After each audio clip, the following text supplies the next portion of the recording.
ਵਾਹਿਗੁਰੂ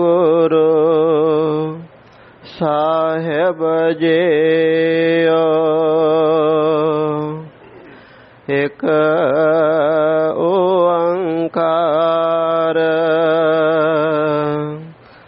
ਸਤਿਨਾਮ ਕਰਤਾ ਪੁਰਖ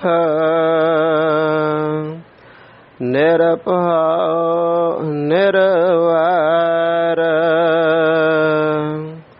ਅਕਾਲ ਮੂਰਤ ਅਜੂਨੀ ਸੈਭੰ ਗੁਰ ਪ੍ਰਸਾਦ। ਇਕ ਓੰਕਾਰ ਸਤਿਨਾਮ ਕਰਤਾ ਪੁਰਖ ਨਿਰਭਉ ਨਿਰਵੈਰ ਅਕਾਲ ਮੂਰਤ ਅਜੂਨੀ ਸੈਭੰ ਗੁਰ ਪ੍ਰਸਾਦ। ਜਪ ਆਦਿ ਸਚ ਜੁਗਾਦ ਸਚ ਹੈ ਭੀ ਸਚ ਨਾਨਕ ਹੋਸੀ ਭੀ ਸਚ। ਸੋਚੈ ਸੋਚ ਨਾ ਹੋਵੈ ਜੇ ਸੋਚੇ ਲਖ ਵਾਰ। ਚੁਪੈ ਚੁਪ ਨਾ ਹੋਵੈ ਜੇ ਲਾਏ ਰਹਾ ਲਿਵਤਾਰ। ਭੁਖਿਆ ਭੁਖ ਨਾ ਉਤਰੇ ਜੇ ਬੰਨਾ ਪੁਰੀਆਂ ਪਹਾਰ। ਸਹਸ ਸਿਆਣਪਾਂ ਲੱਖ ਹੋਏ ਤਾਂ ਇੱਕ ਨਾ ਚੱਲੈ ਨਾਲ। ਕਿਵ ਸਚਾਰਾ ਹੋਈਐ ਕਿਵ ਕੂੜਾ ਟੁੱਟੈ ਪਾਲ। ਹੁਕਮ ਰਜਾਏ ਚੱਲਣਾ ਨਾਨਕ ਲਿਖਿਆ ਨਾਲ।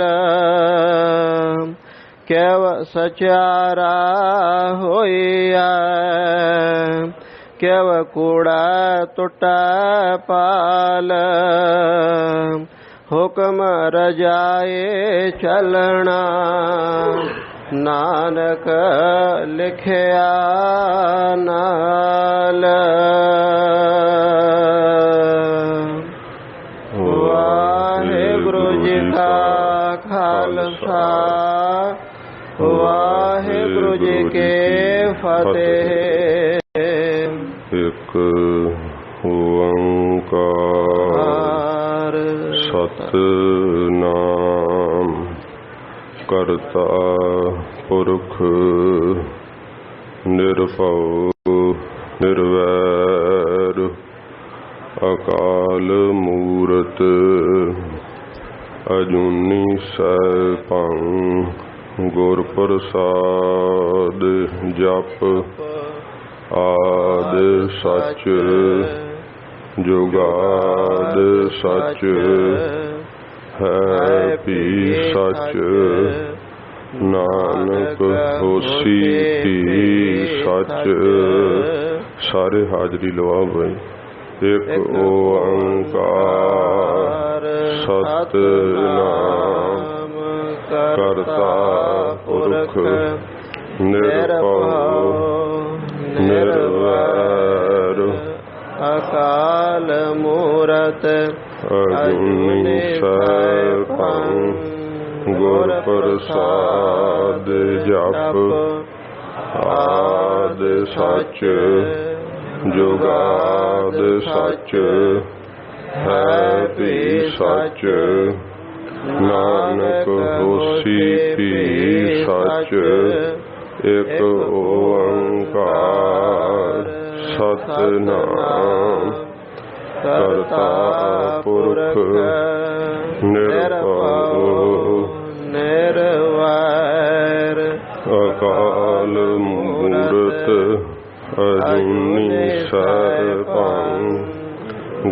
प्रसाद जप आद सच जुगाद सच है भी सच नानक होसी भी सच एक ओंकार सतनाम करता पुरख निर्भव निर्वैर अकाल मूरत अजूनी सैभं गुर प्रसाद जप आद सच जुगाद सच है भी सच नानक होसी भी सच एक ओंकार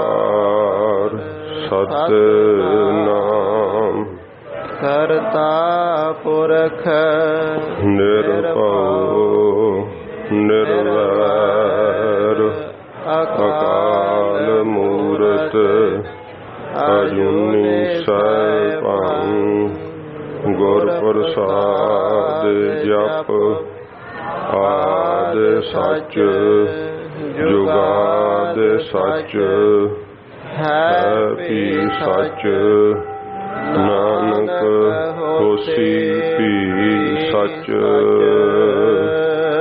वाहे गुरु वाहे गुरु वाहे गुरु वाहे गुरु वाहे गुरु वाहेगुरु जी का खालसा वाहेगुरु जी की फतेह। गरीब नवाज चबर छतर तख्त दे मालक जागदी जोत 10 पातशाहियों दे आत्मक स्वरूप धन साहिब श्री गुरु ग्रंथ साहिब जी महाराज हजूर दी बेअंत बख्शिश रहमत सदका आप जी पंथ दे महान पवित्र स्थान तखत सचखंड श्री हजूर श्री अबचल नगर साहिब विखे हाजरियां भर रहे हो। धन सतगुरु चौजी पातशाह सरबंसदानी धन गुरु गोबिंद सिंह साहिब जी महाराज हजूर दी अत्यंत बख्शिश रहमत हो रही है। सद संगत जी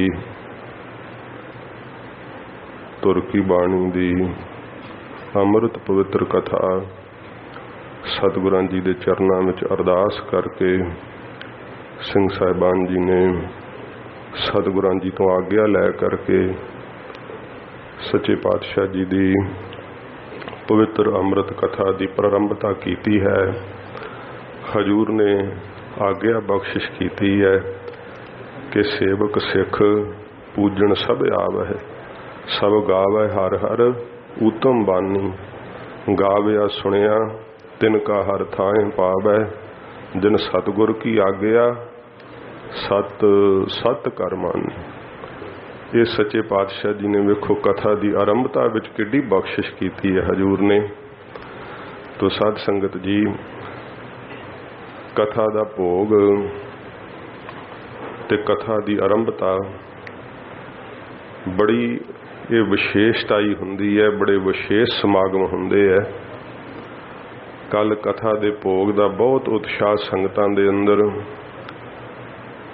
इन्हां समागमां ते उचेचे तौर ते सिंह साहिब जी हैड ग्रंथी सचखंड श्री हरमंदर साहिब सिंह साहिब ज्ञानी जगतार सिंह जी सतगुरां जी के स्थान नाल प्यार है, परिवार समेत आए हुए है। बड़े प्यार नाल कल भी उन्होंने बैठ के कथा सुनी, अज भी सजे बैठे है सतगुरां जी के दरबार अंदर। कई प्रेमी इस गल की विचार जरूर करते होणगे कि अज ज्ञानी जी ने मूल मंत्र 5 वारी क्यों पहला पढ़िया है, फिर गुरमंत्र 5 वारी पढ़िया, जदों के मंगली मूल मंत्र का पहलों हो चुका है। फिर पाठी सिंह जी ने भी तो पहला मूल मंत्र ही पढ़िया, शंकावादी शंका जरूर कर लेंदे। साध संगत जी, ये किसी मनुख की बनाई हुई मर्यादा नहीं, आदि काल तो सतगुरां जी ने मर्यादा कायम की है। ये पुछया जाता है कि गुरबाणी के अर्थ सब तो पहला किने करने आरंभ किए। गुरबाणी के अर्थ साध संगत जी सतगुरु पातशाह जी महाराज आई हुई संगत नूं अपने श्री कंठ तो उपदेश तां आदि गुरु नानक साहब जी महाराज तो ही संगतां नूं दिता जांदा रहा है। पर जिहड़ी प्रणाली अर्थां दी चली है ना, जो गुरबाणी के अर्थां दी मर्यादा बझी है, ये साध संगत जी आप पंथ वाली चौजी पातशाह धन गुरु गोबिंद सिंह सच्चे पातशाह जी महाराज चलाई है। सच्चे पातशाह जी महाराज जदों हजूर बाणी की कथा आरंभ की सी, कथावाचक दे मुख तो पहला शब्द एक ओंकार ही निकलना चाहिए। मेरा मन तो सी कि पहले मैं बेनती करदा कि सारी संगत नाल जपे, पर फिर शब्द होर निकल आना सी, इस करके एक बारी जप के क्या भाई सारे जप लो। ਇਹਦਾ कारण है साध संगत जी, सच्चे पातशाह जी महाराज ने जिवें कल बेनती की सी कि कथा एक जहाज दी ने आई है, ते ਜਿਹੜੇ ਸਰੋਤੇ ਆ ਉਹ ਇਹਦੇ ਵਿੱਚ ਅਸਵਾਰ ਹੋ ਕਰਕੇ ਫਿਰ ਪਾਰ ਪੈਂਦੇ ਸੰਸਾਰ ਸਮੁੰਦਰ ਤੋਂ। ਜਦੋਂ ਜਹਾਜ਼ ਤੁਰਦਾ ਹੈ ਨਾ, ਉਹਦੇ ਤੁਰਨ ਲੱਗਿਆਂ ਬਿਗਲ ਵੱਜਦਾ ਫਿਰ ਕਿ ਭਾਈ ਕੋਈ ਰਹਿ ਨਾ ਜਾਇਓ, ਇਹ ਹੁਣ ਤੱਟ ਤੋਂ ਤੁਰਨ ਲੱਗਾ ਹੈ।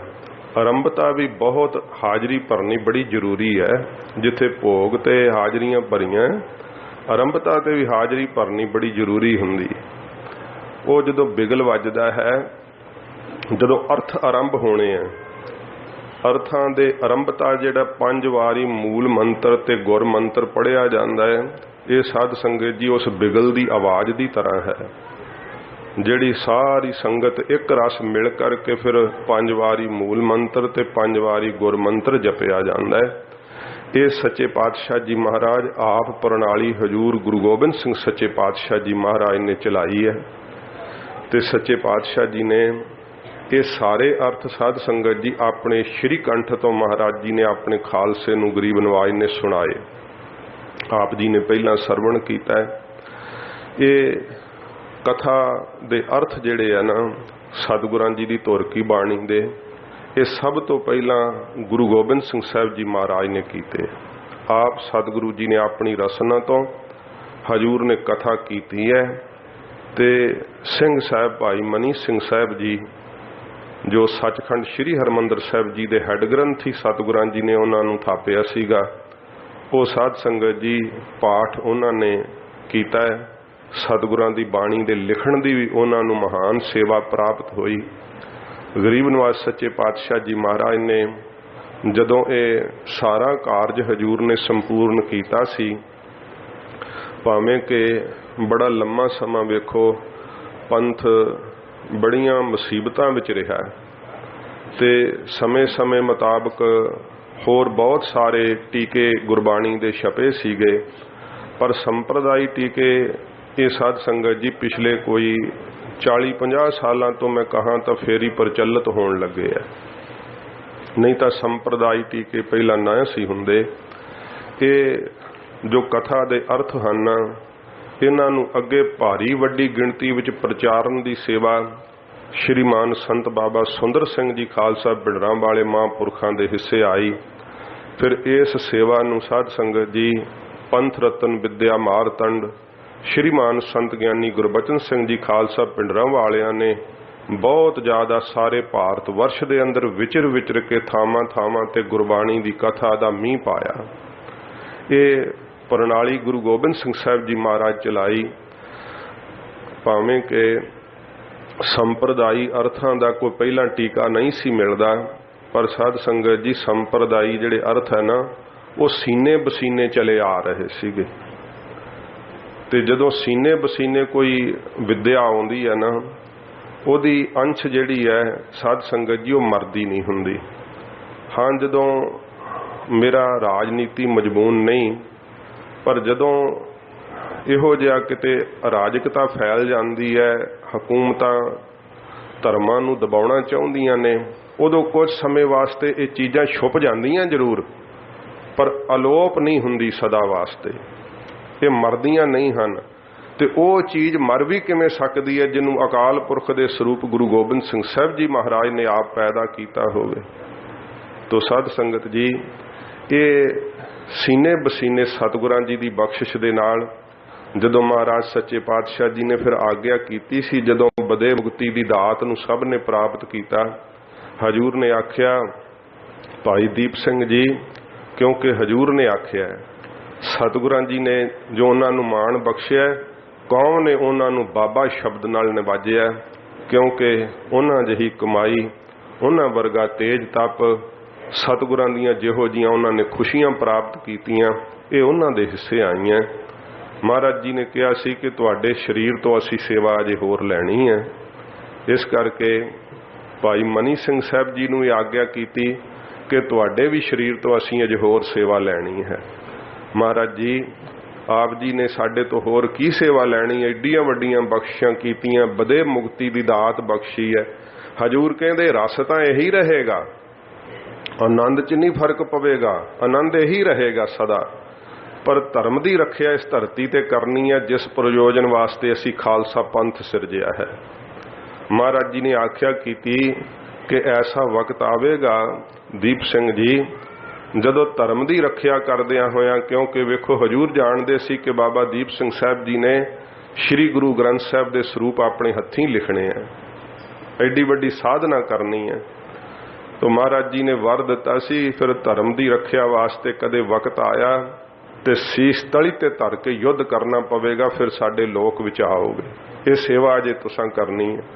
भाई मनी सिंह साहब जी नूं कहा अजे तुसां पंथ दे सरमौर अस्थान ते सेवावां निभाउणियां ने, विद्यार्थियों नूं पढ़ाउणा है अजे तुसां, पर जदों समा आवेगा ना उदों धर्म नूं कमाउंदियां होयां तुसीं अपना बंद छड़वा के सिੱਖੀ दी प्रीत दी रीत नूं अपने शरीर ते उजागर करके संसार नूं दिखाओगे कि गुरु नानक साहब दी जाहर कला की है। इस कला नूं प्रगट करोगे तुसीं अपने शरीर ते दुनिया दंग रह जावेगी। बंद छडवाउणा कह लैना ते सुन लैना साध संगत जी सौखा है, ये तां सिंह साहब भाई मनी सिंह साहब जी नूं बाण आउंदा है, जिन्हां ने एडी वडेरी उम्र दे अंदर चिट्टा दुध दाड़ा सी।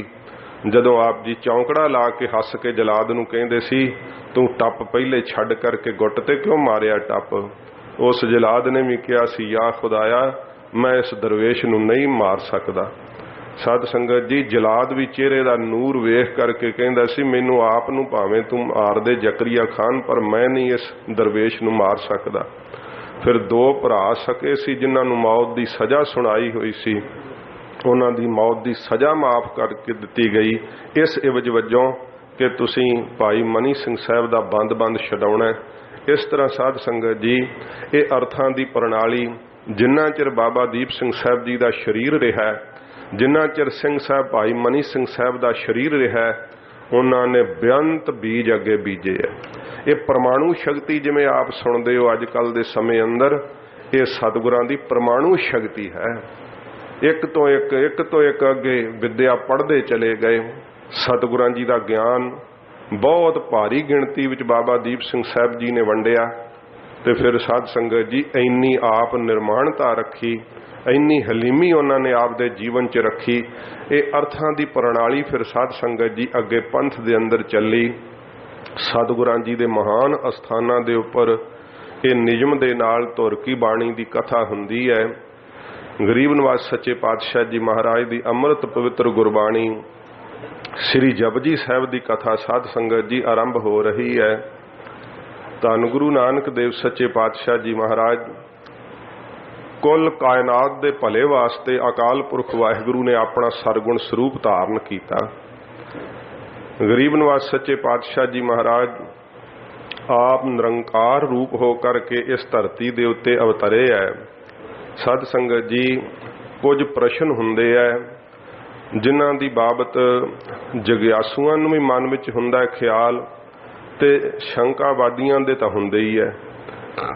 ਧੰਨ ਗੁਰੂ ਨਾਨਕ ਦੇਵ ਸੱਚੇ ਪਾਤਸ਼ਾਹ ਜੀ ਮਹਾਰਾਜ ਦੀ ਬਾਬਤ ਇਹ ਸਵਾਲ ਕੀਤਾ ਜਾਂਦਾ ਹੈ ਕਿ ਗੁਰੂ ਨਾਨਕ ਸਾਹਿਬ ਜੀ ਮਹਾਰਾਜ ਪਰਮੇਸ਼ਰ ਦੇ ਜੋ ਅਵਤਾਰ ਮੰਨੇ ਗਏ ਹੈ ਉਹਨਾਂ ਵਿੱਚੋਂ ਮਹਾਰਾਜ ਕਿਹੜਾ ਅਵਤਾਰ ਹਨ? ਗੁਰੂ ਸਾਹਿਬ ਜੀ ਵਿਸ਼ਨੂੰ ਦਾ ਅਵਤਾਰ ਨੇ ਜਾਂ ਕਿਸੇ ਦੇਵੀ ਦੇਵਤੇ ਦਾ ਅਵਤਾਰ ਨੇ? ਸਾਧ ਸੰਗਤ ਜੀ, ਅਵਤਾਰਾਂ ਦੀ ਕਥਾ ਬਾਜਾਂ ਵਾਲੇ ਸਤਿਗੁਰਾਂ ਜੀ ਨੇ ਸ੍ਰੀ ਦਸਮ ਗ੍ਰੰਥ ਜੀ ਦੇ ਅੰਦਰ ਸਤਿਗੁਰਾਂ ਨੇ ਸਾਰੀ ਲਿਖੀ ਹੈ। 24 ਅਵਤਾਰ ਮਹਾਰਾਜ ਜੀ ਕਹੇ ਹੈ।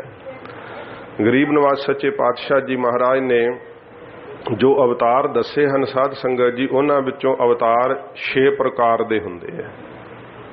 ਇੱਕ ਅੰਸਾ ਅਵਤਾਰ ਹੁੰਦਾ ਹੈ, ਇੱਕ ਅਵੇਸ਼ਾ ਅਵਤਾਰ ਹੁੰਦਾ ਹੈ, ਇੱਕ ਕਲਾ ਅਵਤਾਰ ਹੁੰਦਾ ਹੈ, ਇੱਕ ਨਿਤ ਅਵਤਾਰ ਹੁੰਦਾ ਹੈ, ਇੱਕ ਨਿਮਿਤ ਅਵਤਾਰ ਹੁੰਦਾ ਹੈ ਤੇ ਇੱਕ ਪੂਰਨ ਅਵਤਾਰ ਹੁੰਦਾ ਹੈ। ਇਹ ਸਾਧ ਸੰਗਤ ਜੀ ਅਵਤਾਰਾਂ ਦੀ ਜਿਹੜੀ ਹੈ ਨਾ ਗਿਣਤੀ ਕੀਤੀ ਗਈ ਹੈ।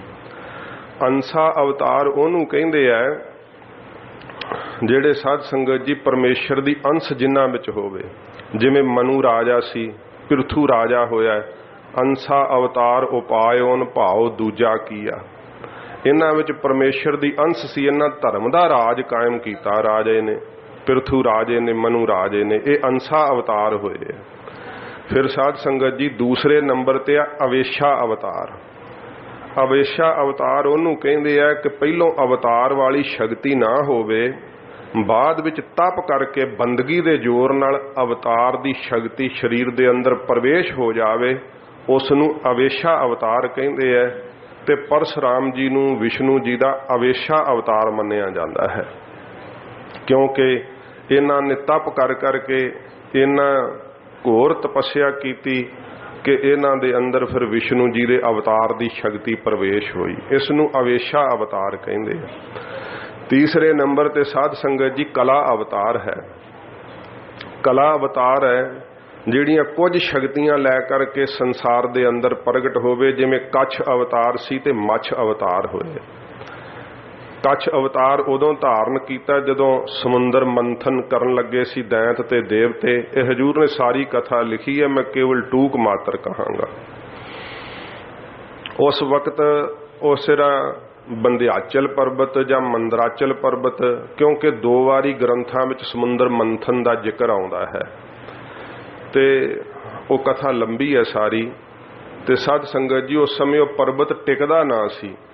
ਫਿਰ ਆਪਣਾ ਕੱਛ ਅਵਤਾਰ ਧਾਰ ਕਰਕੇ ਨਾ ਆਪਣੀ ਪਿੱਠ ਦੇ ਉੱਤੇ, ਆਪਣੀ ਨੇਹੀ ਦੇ ਉੱਤੇ ਉਸ ਪਰਬਤ ਨੂੰ ਸਾਧ ਸੰਗਤ ਜੀ ਰੋਕਿਆ ਸੀ। ਸ਼ੇਸ਼ ਨਾਗ ਦਾ ਨੇਤਰਾ ਪਾ ਕਰਕੇ ਫਿਰ ਸਮੁੰਦਰ ਦਾ ਮੰਥਨ ਕੀਤਾ ਸੀ ਤੇ 14 ਰਤਨ ਕੱਢੇ ਸਨ। ਉਦੋਂ ਕੱਛ ਅਵਤਾਰ ਧਾਰਨ ਕੀਤਾ ਸੀ। ਤੇ ਜਦੋਂ ਸਾਧ ਸੰਗਤ ਜੀ ਸੰਖਾਸੁਰ ਦੈਂਤ ਜਿਹੜਾ ਸੀ, ਉਹ ਸੰਖ ਦੇ ਵਿੱਚੋਂ, ਜਿਹਦੇ ਵਿੱਚੋਂ ਬ੍ਰਹਮਾ ਜੀ ਵੇਦ ਦੀਆਂ ਧੁਨਾਂ ਪ੍ਰਗਟ ਕਰਦੇ ਆ ਨਾ, ਉਹਨੇ ਜਾ ਕਰਕੇ ਸਮੁੰਦਰ ਦੇ ਵਿੱਚ ਲੁਕਾ ਲਿਆ। ਤੇ ਫਿਰ ਉਸ ਸੰਖ ਨੂੰ ਪ੍ਰਾਪਤ ਕਰਨ ਵਾਸਤੇ ਮੱਛ ਅਵਤਾਰ ਧਾਰਨ ਕੀਤਾ ਸੀ। ਸੰਖਾਸੁਰ ਮਾਰੇ ਵੇਦ ਉਧਾਰੇ, ਗੁਰੂ ਕਲਗੀਧਰ ਸਾਹਿਬ ਜੀ ਮਹਾਰਾਜ ਲਿਖਦੇ ਆ। ਫਿਰ ਇਸ ਪ੍ਰਕਾਰ ਉਸ ਸੰਖਾਸੁਰ ਜਿਹੜਾ ਸੀ ਨਾ ਦੈਂਤ, ਉਹਦਾ ਨਾਸ਼ ਕੀਤਾ ਸੀ। ਇਹ ਕਲਾ ਅਵਤਾਰ ਹਨ। ਤੇ ਫਿਰ ਸਾਧ ਸੰਗਤ ਜੀ ਨਿਤ ਅਵਤਾਰ ਹੈ। ਨਿਤ ਅਵਤਾਰ ਜਿਹੜੇ ਸੰਤ ਮਹਾਤਮਾ ਹੁੰਦੇ ਆ ਨਾ, ਇਹਨਾਂ ਨੂੰ ਵਾਹਿਗੁਰੂ ਦਾ ਨਿਤ ਅਵਤਾਰ ਕਿਹਾ ਜਾਂਦਾ ਹੈ। ਪਰਮੇਸ਼ਰ ਦਾ ਪ੍ਰਤੱਖ ਦਰਸ਼ਨ ਇਹਨਾਂ ਵਿੱਚ ਹੁੰਦਾ ਹੈ। ਹਜੂਰ ਨੇ ਕਿਹਾ ਸੀ ਨਾ, ਗੁਰੂ ਤੇਗ ਬਹਾਦਰ ਸਾਹਿਬ ਦੇ ਕੱਲ ਸ਼ਲੋਕ ਆ ਰਹੇ ਸੀ, ਮਹਾਰਾਜ ਕਹਿੰਦੇ ਉਹਨੂੰ ਵਾਹਿਗੁਰੂ ਦੀ ਮੂਰਤ ਜਾਣੋ, ਪਰਮੇਸ਼ਰ ਦਾ ਸਰੂਪ ਹੈ, ਸਾਡੀ ਸਿੱਖਿਆ ਨੂੰ ਸੱਚੀ ਮੰਨ ਲਓ। ਪਰਮੇਸ਼ਰ ਦਾ ਨਿਤ ਅਵਤਾਰ ਮੰਨੇ ਜਾਂਦੇ ਆ ਸਾਧ ਸੰਗਤ ਜੀ, ਸਾਧੂ ਮਹਾਤਮਾ ਮਹਾਂਪੁਰਖ। ਤੇ ਫਿਰ ਅੱਗੇ ਆ ਨਿਮਿਤ ਅਵਤਾਰ।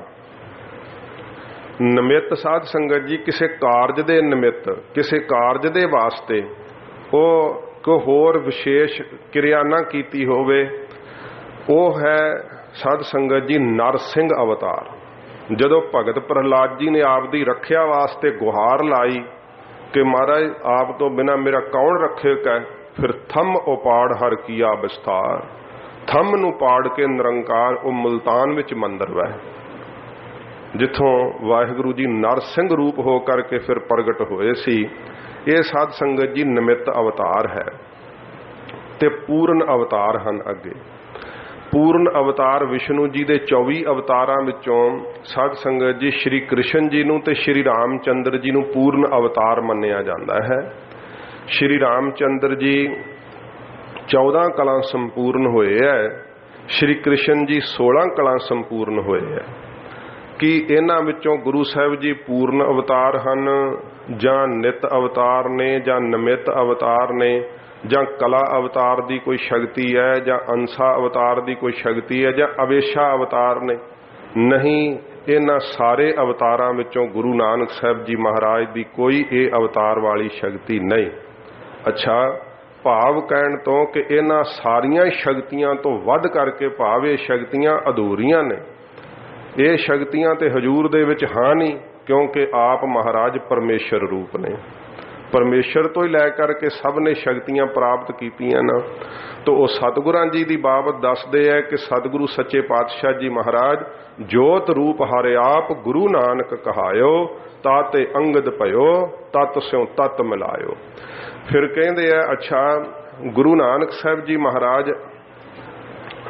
अवतार हन परमेश्वर दा, तुसी सिद्ध कीता है कि 6 अवतारां विचों गुरु साहब जी होर किसे दा अवतार नहीं, आप परमेश्वर दा अवतार हन। इहदे वास्ते कहते कोई प्रमाण दिओ। की प्रमाण है कि गुरु साहब जी इस प्रकार परमेश्वर दा अवतार हन? सत संगत जी, प्रमाण जिहड़े आ ना वो 3 प्रकार दे हुंदे आ। फिर उन्हां जदों आपां इह भी मन लैने आ कि परमेश्वर दा अवतार ने ते श्री कृष्ण जी होए है, गुरु पद श्री कृष्ण जी नाल नहीं लगदा। श्री रामचंद्र जी होए है, गुरु पद श्री रामचंद्र जी नाल भी नहीं लगदा। फिर मनु राजा पिरथू राजा किसे नाल गुरु पद नहीं लगदा। नरसिंह अवतार होया, गुरु पद नहीं लगदा। फिर साध संगत जी कला अवतार है, मछ कछ सारे ये अवतार ने, इन्हां नाल गुरु पद नहीं लगदा है। कहते गुरु नानक साहब नाल गुरु पद क्यों लगदा है? कहते गुरु नानक साहब आप निरंकार रूप ने, इस करके गुरु पद महाराज नाल लगदा ते ओहदे प्रमाण की है? साध संगत जी, एक हुंदा वैदिक प्रमाण, एक हुंदा लौकिक प्रमाण, एक हुंदा स्वै प्रमाण। पहला वैदिक प्रमाण है। ये तो सिद्ध हो गया ना कि जदों बाकी अवतारां विचों कोई भी अवतार नहीं, गुरु नानक साहब किसी देवी देवते दा अवतार नहीं, खुद जिहड़े भट्ट सी ना वेदां दा रूप धार के आए। ब्रह्मा जी भिखे दा रूप धारण कीता। जदों भट्टां दे सवैयां दी कथा आई सी, उन्हां देवी देवतियां ने जन्म धारिया ते उन्हां नूं पुछिया सी कि गुरु अर्जन साहब जी ने कहा दसो हुण तुहानूं ज्ञात होई है, तुसी गुरु नानक साहब नूं की करके जाणिया है? कोई पूर्ण अवतार ने जां मछ कछ अवतार ने जां अंसा अवेशा अवतार ने? ते भट्टां ने फिर कहा सी आप नारायण कलाधार जग मैं परवरियो निरंकार आकार जोत जग मंडल करियो।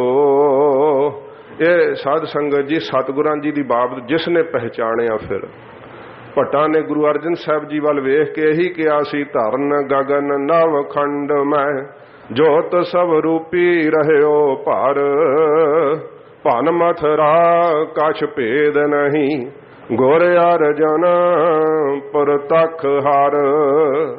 सच्चे पातशाह जी दे विच उन्हां नूं निरंकार दा दर्शन हुंदा है।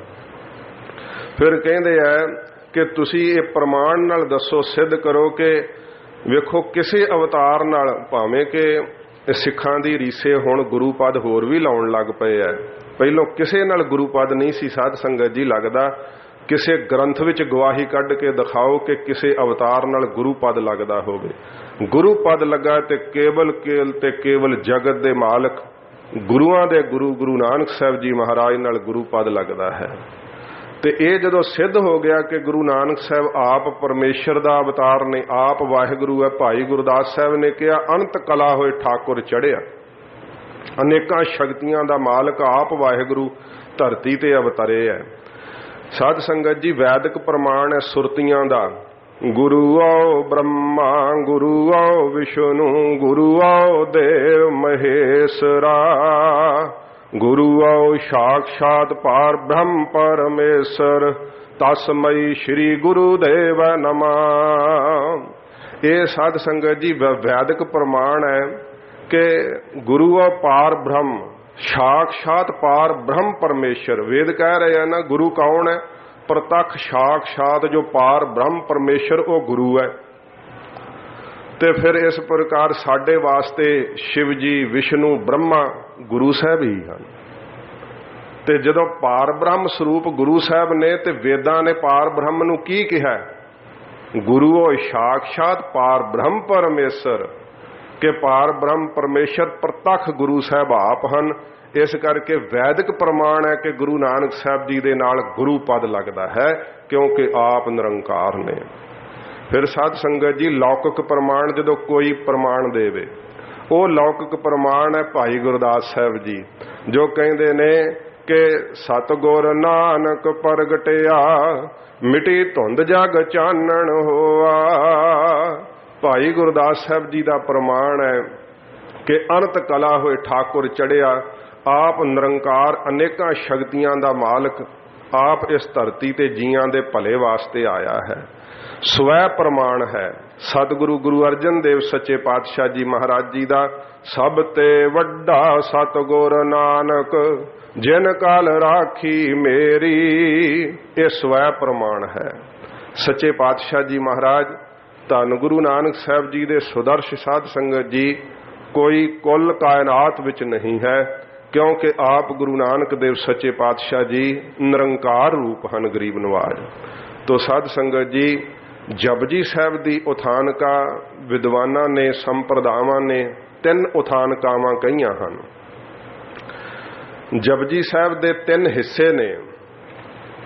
जपजी साहब सच्चे पातशाह जी महाराज ने सिद्धां दे नाल प्रश्न उत्तर विच उचारण कीता है। फिर साध संगत जी जपजी साहब दे अंदर सिखां दे वल्लों पुछे गए प्रश्न है, ते जपजी साहब विच ओ भी पौड़ियां जिथे सतगुरु जी फिर अकाल पुरख वाहिगुरु दे सन्मुख हो गए, जिथे गुरु चेले दा भेद नहीं रहिंदा। फिर महाराज नूं सिद्धां ने पुछया, महाराज असीं तां वेखिया नहीं, सानू हुण परमेश्वर दा दसो कि उहदा घर किहो जिहा है, उहदा दर किहो जिहा है। फिर महाराज जदों ये दसन लगे ना, ते जदों महाराज वाहिगुरु नूं सामने वेखदे आ, फिर सिद्धां नूं संबोधन नहीं होए। वो पौड़ी कहती है, सो दर तेरा केहा, तेरा शब्द, सो घर केहा, जित बह सरब संभाले। तेरा शब्द सतगुरु जी का सन्मुख ध्यान हो जाना, वाहिगुरु जी के सन्मुख हो करके सच्चे पातशाह जी महाराज ने पौड़ियां उचारण कीतियां ने। साध संगत जी एक बरागियां दी जमात करतारपुर साहब आई, क्योंकि कई ये भी शंका करते हैं कि जपजी साहब अखे जी गुरु नानक साहब जी ते लिखिया ही नहीं, ये तो बाद विच लिखी गई बाणी है। वेखो सिख हो के कई इवें शंका करते हैं। करतारपुर साहब जदों हजूर उथे उदासी का भेख उतार के महाराज जी ने खेती की है सच्चे पातशाह ने, उस वक्त साध संगत जी एक बरागियां दी जमात आई, जिहड़ा उन्हां दा मुखी सी ना, सतगुरु जी ने जदों उत्थे आसन लाया, बहुत जमातां बड़े 6 दर्शन जिहड़े सी पंथ भाव वो महाराज जी दे दर्शन करन आउंदे, सिद्ध पीर नाथ जोगी सब आउंदे, जो जंगम सरेड़े आदक सब महाराज जी दे दर्शनां नूं आउंदे, आत्मक बोध प्राप्त करदे। एक बरागियां दी जमात दा मुखी सी, हजूर दे कोल उसने जदों संगत कीती बड़ा निहाल होया, ते गुरु अंगद साहब जी महाराज उदों सेवा करदे सीगे। सतगुरां जी नूं पुछया गुरु अंगद साहब नूं कि भई तुहाडा गुरमंत्र किहड़ा है? गुरु अंगद साहब जी महाराज कहंदे हजूर ने सानू गुरमंत्र वाहिगुरु मंत्र दिता है, ते तुहाडा महामंत्र किहड़ा है? वो फिर महाराज गुरप्रसाद तक दसिया। मूल मंत्र किहड़ा? नानक होसी भी सच तक महाराज दसिया। वो बरागी कहंदा कि तुहाडा माड़ा मंत्र किहड़ा है? कहंदा वो महाराज असी गुरु अंगद साहब जी महाराज कहंदे हजूर नूं पुछया नहीं, ये तां असी सतगुरां जी नूं पुछांगे। जदों इउं बरागी ने पुछ लिया ते महाराज गुरु अंगद साहब जी ने फिर महाराज नूं बेनती कीती, सच्चे पातशाह जी सानू एक बरागी ने पुछया, महाराज गुरमंत्र पुछया, महामंत्र पुछया, मूल मंत्र पुछया, पर उसने सानू पुछ लिया कि तुहाडा माड़ा मंत्र किहड़ा है? महाराज सानू पता नहीं सच्चे पातशाह कि आपने सानू माड़ा मंत्र भी बख्शिया है। हजूर कहंदे हाँ भाई पुरखा, माड़ा मंत्र ਅਸੀਂ ਜਦੋਂ ਸਿੱਧਾ ਨਾਲ ਸਮੇਰ ਪਰਬਤ ਤੇ ਗੋਸ਼ਟ ਕੀਤੀ ਹੈ ਨਾ, ਉਹ ਮਹਾਰਾਜ ਕਹਿੰਦੇ ਜਪ ਸਾਹਿਬ ਦੀ ਬਾਣੀ ਮਾਲਾ ਮੰਤਰ ਹੈ।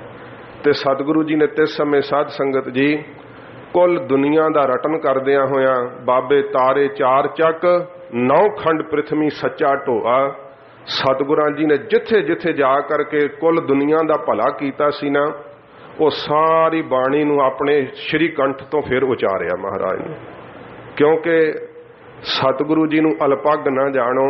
ਇਹ ਸਿੱਖਾਂ ਨੂੰ ਇਹ ਨਹੀਂ ਜਾਣਨਾ ਚਾਹੀਦਾ ਕਿ ਗੁਰੂ ਨਾਨਕ ਸਾਹਿਬ ਕੇਵਲ ਸ਼ਰੀਰ ਹੈ, ਸਤਿਗੁਰੂ ਜੀ ਆਪ ਨਿਰੰਕਾਰ ਨੇ। ਇਸ ਗੱਲ ਦੇ ਉੱਤੇ ਸਿੱਖ ਨੂੰ ਸਦਾ ਸ਼ਰਧਾ ਰੱਖਣੀ ਚਾਹੀਦੀ ਹੈ। ਗਰੀਬ ਨਵਾਜ਼ ਸਤਿਗੁਰਾਂ ਜੀ ਨੇ ਕੁੱਲ ਦੁਨੀਆ ਦੇ ਭਲੇ ਵਾਸਤੇ ਕਿ ਅਸੀਂ ਜਦੋਂ ਸ਼ਬਦ ਵਿੱਚ ਜੋਤ ਟਿਕਾਵਾਂਗੇ ਤੇ ਸ਼ਬਦ ਦੀ ਜਿਹੜੀ ਸਾਰੀ ਰੂਪ ਰੇਖਾ ਹੈ, ਸ਼ਬਦ ਦਾ ਸਰੂਪ ਤਿਆਰ ਕਰਨਾ ਹੈ, ਇਹ ਸਤਿਗੁਰਾਂ ਜੀ ਨੇ ਕਿਰਿਆ ਪਹਿਲੇ ਹੀ ਸਤਿਗੁਰਾਂ ਨੇ ਸਰੂਪ ਤੋਂ ਆਰੰਭ ਦਿੱਤੀ ਸੀ। ਇਸ ਕਰਕੇ ਹਜੂਰ ਨੇ ਆਪਣੀ ਸਾਰੀ ਬਾਣੀ ਨੂੰ ਗੁਰੂ ਅੰਗਦ ਸਾਹਿਬ ਜੀ ਮਹਾਰਾਜ ਨੂੰ ਲਿਖਾਰੀ ਲਾ ਕੇ ਲਿਖਤੀ ਰੂਪ ਦਿਵਾਇਆ, ਪੋਥੀ ਸਾਹਿਬ ਬਣਾਈ। ਪੋਥੀ ਸਾਹਿਬ ਸਤਿਗੁਰਾਂ ਕੋਲ ਪਹਿਲੋਂ ਵੀ ਸੀ, ਜਿਹਦਾ ਜ਼ਿਕਰ ਭਾਈ ਗੁਰਦਾਸ ਸਾਹਿਬ ਨੇ ਕੀਤਾ ਜਦੋਂ ਮਹਾਰਾਜ ਮੱਕੇ ਗਏ ਹੈ। ਕੱਛ ਕਿਤਾਬ ਉਹ ਬਚਨ ਕੀਤਾ ਭਾਈ ਸਾਹਿਬ ਨੇ। ਸਤਿਗੁਰਾਂ ਜੀ ਦੇ ਕੋਲ ਪੋਥੀ ਸਾਹਿਬ ਹੁੰਦੀ ਸੰਗਤ ਜੀ 8, ਕਿਉਂਕਿ ਆਪ ਪੂਰੇ ਨਿਰੰਕਾਰ ਦਾ ਅਵਤਾਰ ਹਨ ਸੱਚੇ ਪਾਤਸ਼ਾਹ ਜੀ। ਇਸ ਕਰਕੇ ਇਸ ਗੱਲ ਵਿੱਚ ਕਦੇ ਸ਼ੰਕਾ ਨਹੀਂ ਕਰਨੀ ਚਾਹੀਦੀ ਸਿੱਖ ਨੂੰ, ਤੇ ਇਹ ਨਹੀਂ ਸਮਝਣਾ ਚਾਹੀਦਾ ਕਿ ਜਪਜੀ ਸਾਹਿਬ ਬਾਅਦ ਵਿੱਚ ਉਚਾਰਨ ਕੀਤਾ ਗਿਆ। ਨਹੀਂ, ਜਪਜੀ ਸਾਹਿਬ ਸਤਿਗੁਰਾਂ ਜੀ ਨੇ ਆਪਣੇ ਸ਼੍ਰੀ ਕੰਠ ਤੋਂ ਉਚਾਰ ਕੇ ਗੁਰੂ ਅੰਗਦ ਸਾਹਿਬ ਜੀ ਮਹਾਰਾਜ ਦੇ ਕੋਲੋਂ ਕਰਤਾਰਪੁਰ ਸਾਹਿਬ ਰਾਵੀ ਦੇ ਕੰਢੇ ਤੇ ਸਤਿਗੁਰਾਂ ਜੀ ਨੇ ਸਾਰੀ ਬਾਣੀ ਲਿਖਵਾਈ ਗਰੀਬ ਨਵਾਜ ਜੀ ਨੇ। ਸਾਧ ਸੰਗਤ ਜੀ, ਜਦੋਂ ਮਹਾਰਾਜ ਸੱਚੇ ਪਾਤਸ਼ਾਹ ਜੀ ਸਿੱਧਾਂ ਦੇ ਕੋਲ ਹਜੂਰ ਪਹੁੰਚੇ ਹੈ ਤੋ ਸਮਾਂ 1 ਘੰਟੇ ਦਾ ਸਮਾਪਤ ਹੈ। ਆਪਾਂ ਅੱਜ ਮੂਲ ਮੰਤਰ ਦੇ ਅੱਖਰੀ ਅਰਥ ਕਰਾਂਗੇ ਕੇਵਲ। ਤੋ ਜਪਜੀ ਸਾਹਿਬ ਦੀਆਂ ਜਿਹੜੀਆਂ ਤਿੰਨੇ ਉਥਾਨ ਕਾਵਾਂ ਹਨ, ਇਹਨੂੰ ਸਾਧ ਸੰਗਤ ਜੀ ਆਪਾਂ ਕੱਲ ਦੀ ਕਥਾ ਵਿੱਚ ਸਰਵਣ ਕਰਾਂਗੇ। ਜਪਜੀ ਸਾਹਿਬ ਦੀਆਂ 3 ਉਥਾਨ ਕਾਵਾਂ ਨੇ ਜਿਹੜੀਆਂ, ਤੇ ਮੂਲ ਮੰਤਰ ਦੇ ਆਪਾਂ ਅੱਖਰੀ ਅਰਥ ਜਿਹੜੇ ਆ ਉਹ ਨਾਨਕ ਹੋਸੀ ਭੀ ਸੱਚ ਤੱਕ ਮਰਿਆਦਾ ਪੂਰੀ ਕਰਦਿਆਂ ਹੋਇਆਂ ਫਿਰ ਸਮਾਪਤੀ ਕਰਾਂਗੇ ਅੱਜ ਦੀ ਕਥਾ ਦੀ। ਕੱਲ ਬੜਾ ਸਾਧ ਸੰਗਤ ਜੀ ਸਰੋਤੇ ਵੀ ਪਿਆਰ ਨਾਲ ਇਹਨਾਂ ਜੁੜੇ, ਕੋਈ ਆਵਾਜ਼ ਨਹੀਂ ਕਿਸੇ ਪਾਸੇ ਆਈ। ਤਕਰੀਬਨ 7:30 ਵਜੇ ਜਿਵੇਂ ਰੋਜ਼ ਦੇ ਨਿਯਮ ਨਾਲ ਚੌਂਕੜਾ ਲੱਗਦਾ ਉਵੇਂ ਹੀ ਬੈਠ ਗਏ ਸਾਂ, ਤੇ ਪੂਰੇ 11 ਵਜੇ ਜਦੋਂ ਹੇ ਅਚੁੱਤ ਹੇ ਪਾਰ ਬ੍ਰਹਮ ਸਤੋਤਰ ਪੜ੍ਹਿਆ ਜਾ ਰਿਹਾ ਸੀ, ਉਦੋਂ 11 ਵਜੇ ਦਾ ਬਾਹਰ ਤਖਤ ਸਾਹਿਬ ਤੇ ਜਿਹੜਾ ਟੱਲ ਵੱਜਦਾ ਹੈ ਤੇ ਉਹ ਸਾਧ ਸੰਗਤ ਜੀ ਉਸ ਸਮੇਂ ਖੜਕਿਆ। ਬਹੁਤ ਪਿਆਰ ਨਾਲ ਸੰਗਤਾਂ ਨੇ ਹਾਜ਼ਰੀਆਂ ਭਰੀਆਂ। ਕਥਾ ਦੇ ਸਾਧ ਸੰਗਤ ਜੀ ਕਰਨ ਦੇ ਨਿਯਮ ਹੁੰਦੇ ਆ, ਇਹ ਨਿਯਮ ਗੁਰੂ ਕਲਗੀਧਰ ਸਾਹਿਬ ਜੀ ਨੇ ਬਣਾਏ ਸੱਚੇ ਪਾਤਸ਼ਾਹ ਨੇ। ਮੈਨੂੰ ਅਫਸੋਸ ਹੈ ਕਿਉਂਕਿ ਕਈ ਵਾਰੀ ਆਪਾਂ ਜੱਕਦਿਆਂ ਨਹੀਂ ਕਹੀਦਾ ਕਿ ਹੰਕਾਰ ਦਾ ਕੋਈ ਵਾਚਕ ਨਾ ਬਣ ਜਾਵੇ, ਪਰ ਸਾਧ ਸੰਗਤ ਜੀ ਜੇ ਤਾਂ ਸ਼ਬਦ ਨੂੰ ਛੱਡ ਕਰਕੇ ਇੱਧਰ ਉੱਧਰ ਦੀਆਂ ਗੱਲਾਂ ਤੇ ਬਹੁਤ ਸਾਰਾ ਮਨੋਵਿਗਿਆਨ, ਉਹ ਸ਼ਬਦ ਇੱਕ ਪਾਸੇ ਰਹਿ ਜਾਵੇ ਤੇ ਅਖੀਰ ਨੂੰ 5 ਮਿੰਟ ਵਿੱਚ ਸ਼ਬਦ ਦੇ ਅੱਖਰੀ ਅਰਥ ਕਰ ਦਿੱਤੇ ਜਾਣ, ਇਹ ਸੰਪਰਦਾਈ ਮਰਿਆਦਾ ਨਹੀਂ। ਸੰਪਰਦਾਈ ਭਾਵ ਸੀਨੇ ਬਸੀਨੇ ਜਿਹੜੀ ਅੱਗੇ ਚੱਲਦੀ ਆ ਰਹੀ ਹੈ, ਉਹਦੇ ਵਾਸਤੇ 14 ਗੁਣ ਭਾਈ ਗੁਰਦਾਸ ਸਾਹਿਬ ਨੇ ਕਹੇ ਹੈ। ਉਹ ਸਾਧ ਸੰਗਤ ਜੀ ਮੈਂ ਫਿਰ ਜ਼ਿਕਰ ਜ਼ਰੂਰ ਕਰਾਂਗਾ।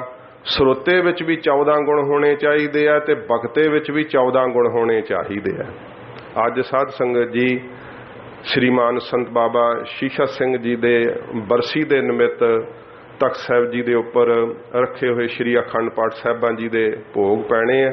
ਸ਼੍ਰੀਮਾਨ ਸੰਤ ਬਾਬਾ ਬਲਵਿੰਦਰ ਸਿੰਘ ਜੀ ਮਹਾਂਪੁਰਖ ਦਾਸ ਨੂੰ ਦੱਸਿਆ ਸੀ ਕਿ ਅੱਜ ਭੋਗ ਪੈਣੇ ਆ ਸ਼੍ਰੀ ਅਖੰਡ ਪਾਠ ਸਾਹਿਬਾਂ ਜੀ ਦੇ, ਤੇ ਮਹਾਂਪੁਰਖ ਪਹੁੰਚ ਚੁੱਕੇ ਆ। ਸਤਿਗੁਰਾਂ ਜੀ ਨੂੰ ਚੌਰ ਸਾਹਿਬ ਦੀ ਸੇਵਾ ਕਰ ਰਹੇ ਆ।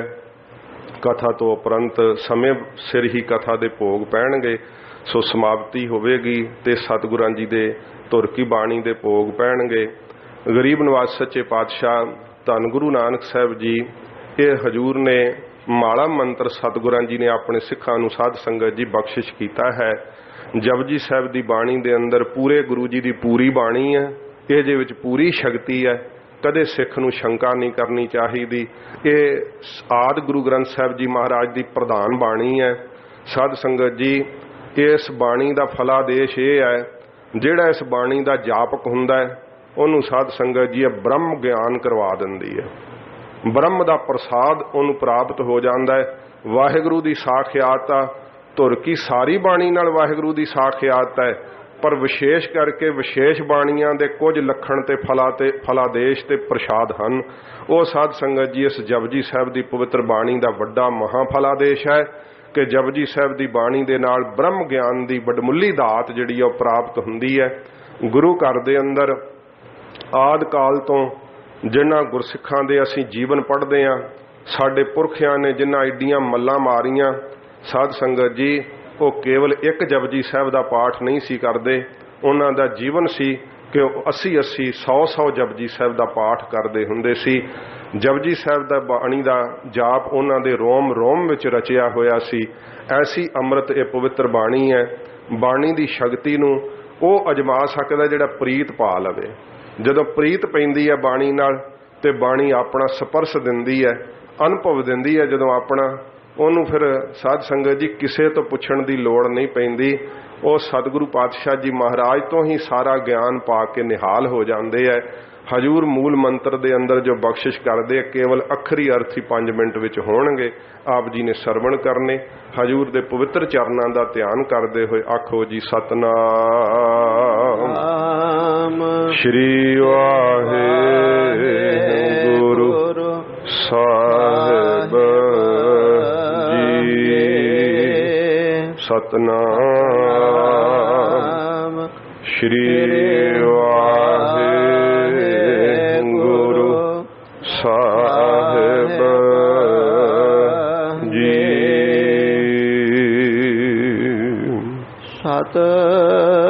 ਸਤਨਾਮ ਸ਼੍ਰੀ ਵਾਹਿਗੁਰੂ ਜੀ। ਇੱਕ ਓੰਕਾਰ ਅਦਵੈਤ ਸਰੂਪ ਵਾਹਿਗੁਰੂ ਇੱਕ ਹੈ। ਓੰਕਾਰ ਸਰਬ ਦਾ ਪ੍ਰਕਾਸ਼ਕ ਹੈ। ਜਦੋਂ ਮਹਾਰਾਜ ਜੀ ਨੇ ਇਹ ਸਿੱਧਾਂ ਦੇ ਪ੍ਰਸ਼ਨਾਂ ਦੇ ਉੱਤਰ ਦਿੱਤੇ ਸੀ ਨਾ, ਇਹ ਪ੍ਰਸ਼ਨ ਉੱਤਰ 'ਚ ਸਾਰੇ ਆਉਣਗੇ, ਕਿਉਂਕਿ ਸਿੱਧਾਂ ਨੇ ਪੁੱਛਿਆ ਮਹਾਰਾਜ ਤੁਹਾਡਾ ਧਰਮ ਅਦਵੈਤਵਾਦੀ ਹੈ ਜਾਂ ਦਵੈਤਵਾਦੀ ਹੈ। ਮਹਾਰਾਜ ਸੱਚੇ ਪਾਤਸ਼ਾਹ ਜੀ ਨੂੰ ਪ੍ਰਸ਼ਨ ਪੁੱਛੇ, ਉਹਨਾਂ ਨੇ ਬਾਣੀ ਵੇਦਾਂ ਦੇ ਅਨੁਸਾਰ ਹੈ ਜਾਂ ਵੇਦਾਂ ਤੋਂ ਉਲਟ ਹੈ। ਸਤਿਗੁਰੂ ਜੀ ਨੂੰ ਇਹ ਪ੍ਰਸ਼ਨ ਪੁੱਛੇ, ਮਹਾਰਾਜ ਜੇ ਤੁਸੀਂ ਇਹ ਓੰਕਾਰ ਕਿਹਾ ਹੈ ਤੇ ਮਹਾਰਾਜ ਓਮ ਲਿਖਿਆ ਹੋਇਆ ਜਦੋਂ, ਤਾਂ ਫਿਰ ਓੰਕਾਰ ਕਿਉਂ ਕਹਿਤਾ ਜੇ? ਇਹ ਸਤਿਗੁਰੂ ਜੀ ਨੂੰ ਪ੍ਰਸ਼ਨ ਸਾਰੇ ਕਰਨਗੇ। ਇਹ ਪ੍ਰਸ਼ਨਾਂ ਦੇ ਉੱਤਰ ਆਪਾਂ ਨਾਲ ਕਥਾ ਵਿੱਚ ਸਾਧ ਸੰਗਤ ਜੀ ਜਿਹੜਾ ਸਤਿਗੁਰੂ ਜੀ ਦੀ ਰਹਿਮਤ ਸਦਕਾ ਜੋ ਸਰਵਣ ਕਰਨ ਦਾ ਯਤਨ ਕਰਾਂਗੇ। ਅੱਜ ਕੇਵਲ ਅੱਖਰੀ ਅਰਥ ਹੋਣਗੇ। ਅਦਵੈਤ ਸਰੂਪ ਵਾਹਿਗੁਰੂ ਇੱਕ ਹੈ। ਓੰਕਾਰ ਸਰਬ ਦਾ ਪ੍ਰਕਾਸ਼ਕ ਹੈ, ਸਭ ਨੂੰ ਪੈਦਾ ਕਰਨ ਵਾਲਾ ਏ। ਸਤਨਾਮ ਤ੍ਰਈ ਕਾਲ ਹੈ ਉਹਦਾ ਨਾਮ, ਸਦਾ ਸੱਚ ਰਹਿਣ ਵਾਲਾ ਏ। ਕਰਤਾ ਪੁਰਖ ਫਿਰ ਕਰਤਾ ਹੈ। ਮਹਾਰਾਜ ਕਹਿੰਦੇ ਪੁਰਖ ਪੁਰਸ਼ਾਰਥ ਦੇ ਦੇਣ ਵਾਲਾ, ਪੁਰਖ ਪੂਰਨ ਹੈ। ਨਿਰਭਉ ਤੇ ਨਿਰਭਉ, ਉਹਨੂੰ ਕਿਸੇ ਦਾ ਡਰ ਨਹੀਂ ਹੈ, ਉਹ ਕਿਸੇ ਤੋਂ ਨਹੀਂ ਡਰਦਾ। ਜਦੋਂ ਪੈਦਾ ਹੀ ਸਭ ਨੂੰ ਉਹਨ ਕੀਤਾ, ਕਿਹਦੇ ਕੋਲੋਂ ਡਰਨਾ? ਫਿਰ ਉਹ ਨਿਰਭਉ ਸਰੂਪ ਹੈ। ਨਿਰਵੈਰ, ਜਿੱਥੇ ਨਿਰਭਉ ਉੱਥੇ ਨਿਰਵੈਰ ਹੈ, ਕਿਸੇ ਨਾਲ ਵੈਰ ਨਹੀਂ ਮੇਰੇ ਵਾਹਿਗੁਰੂ ਦਾ। ਅਕਾਲ ਮੂਰਤ, ਕਾਲ ਤੋਂ ਰਹਿਤ ਹੈ ਉਹਦੀ ਮੂਰਤ, ਜਿਹੜਾ ਉਹਦਾ ਸਰੂਪ ਹੈ ਨਾ ਹਸਤੀ, ਉਹ ਮਹਾਰਾਜ ਕਹਿੰਦੇ ਭਾਈ ਮੌਤ ਤੋਂ ਰਹਿਤ ਹੈ। ਅਜੂਨੇ ਸਭੰ, ਅਜਨਮਾ ਹੈ, ਕਿਸੇ ਮਾਤਾ ਦੇ ਗਰਭ ਵਿੱਚੋਂ ਜਨਮ ਲੈ ਕੇ ਨਹੀਂ ਉਹਨੂੰ ਆਉਣਾ ਪੈਂਦਾ। ਸਤਿਗੁਰੂ ਜੀ ਕਹਿੰਦੇ ਅਜਨਮਾ ਹੈ, ਸਹਿ ਭੰਗ ਸੁਤੇ ਪ੍ਰਕਾਸ਼ ਹੈ। ਗੁਰ ਪ੍ਰਸਾਦ, ਗੁਰੂ ਸਾਹਿਬ ਦੀ ਪ੍ਰਸਾਦ ਕਿਰਪਾ ਨਾਲ ਪ੍ਰਾਪਤ ਹੁੰਦਾ ਏ। ਜਪ, ਹਜ਼ੂਰ ਕਹਿੰਦੇ ਭਾਈ ਜਾਪ ਕਰੋ ਉਸ ਪਰਮੇਸ਼ਰ ਦਾ। ਆਦ ਸੱਚ, ਜਿਹੜਾ ਮੁੱਢ ਵਿੱਚ ਵੀ ਮਹਾਰਾਜ ਕਹਿੰਦੇ ਜਦੋਂ ਕੁਛ ਨਹੀਂ ਸੀਗਾ ਸੱਚ ਸੀਗਾ। ਜੁਗਾਦ ਸੱਚ, ਜਦੋਂ ਜੁਗਾਂ ਦੀ ਰਚਨਾ ਹੋ ਗਈ ਕਿ ਸਤਜੁਗ ਬਣਿਆ, ਫਿਰ ਇਸ ਪ੍ਰਕਾਰ ਤ੍ਰੇਤਾ ਬਣਿਆ, ਦੁਆਪਰ ਤੇ ਕਲਯੁਗ, ਉਦੋਂ ਵੀ ਮਹਾਰਾਜ ਕਹਿੰਦੇ ਜੁਗਾਂ ਦੀ ਰਚਨਾ ਵੇਲੇ ਵੀ ਸੱਚ ਸੀਗਾ। ਹੈ ਭੀ ਸੱਚ, ਹਜ਼ੂਰ ਕਹਿੰਦੇ ਹੈ ਭੀ ਸੱਚ, ਹੁਣ ਵੀ ਭਈ ਸੱਚਾ ਏ। ਨਾਨਕ ਹੋਸੇ ਭੀ ਸੱਚ। ਹਜ਼ੂਰ ਧੰਨ ਗੁਰੂ ਨਾਨਕ ਦੇਵ ਸੱਚੇ ਪਾਤਸ਼ਾਹ ਜੀ ਕਹਿੰਦੇ ਭਾਈ ਆਉਣ ਵਾਲੇ ਸਮੇਂ 'ਚ ਵੀ ਸਿੱਧੋ ਉਹ ਤ੍ਰਈ ਕਾਲ ਆਬਾਦ ਹੈ, ਸਦਾ ਹੀ ਸੱਚ ਰਹੇਗਾ। ये गरीब नवाज सच्चे पातशाह जी महाराज मूल मंत्र बख्शिश की है। बहुत विस्तार है मूल मंत्र का। साध संगत जी पूरे गुरु जी की पूरी बाणी है। इस अल्पग बुद्धि नाल किवें बाणी का अंत पाया जा सकता है, पर जिन्ने क संप्रदायी अर्थ है वो साध संगत जी मैं आप जी नूं सुनाउण दा यतन करूँगा। सच्चे पातशाह जी महाराज की अमृत पवित्र बाणी जिवें समुंदर नूं सिप्पी नाल नहीं ना उलीचिया जा सकता, इवें बाणी दे अर्थ साध संगत जी अल्पगता दे नाल इउं नहीं कीते जा सकते। सतगुरु जी आप कृपा करके गरीब नवाज मेहर करके ज्ञान की बख्शिश करके अपनी गुरबाणी दे अर्थ सतगुरु जी करवा लैन, होइयां भुल्लां बख्श लैणियां, अगे वास्ते समत बख्शणी जी। आद सच जुगाद सच है भी सच, नानक होसे भी सच। वाहिगुरु जी का खालसा, वाहिगुरु जी की फतेह। अच्युत है पार ब्रह्म अविनाशी अगनाश, हे पूरन हे सर्ब मैं दुख भंजन, हे संगी हे निरंकार, हे निर्गुण सब, हे गोबिंद हे गुण निदान, जाकै सदा विवेक, हे अपरंपर हर हरे हह पी होवन, हे संत कै सदा संग नेदारा, हे ठाकुर हूँ दास रो मैं निर्गुण गुण नहीं, नानक दीजै नाम दान राखो हिय, आए प्रभ शरणागति कृपा निध, एक अखर हर मन बस्त नानक होत, वाहिगुरु नाम जहाज है चढ़े सो उतरे, जो श्रद्धा कर सेम दे गुर पार उतारन, कथा निता प्रत होत है सुनो सुसिंग सुजान, नानक गुरु गोबिंद सिंह जी सदा करय कल्याण, नानक गुरु गोबिंद सिंह जी सदा करय कल्याण। वाहिगुरु जी का खालसा, वाहिगुरु जी की फतेह।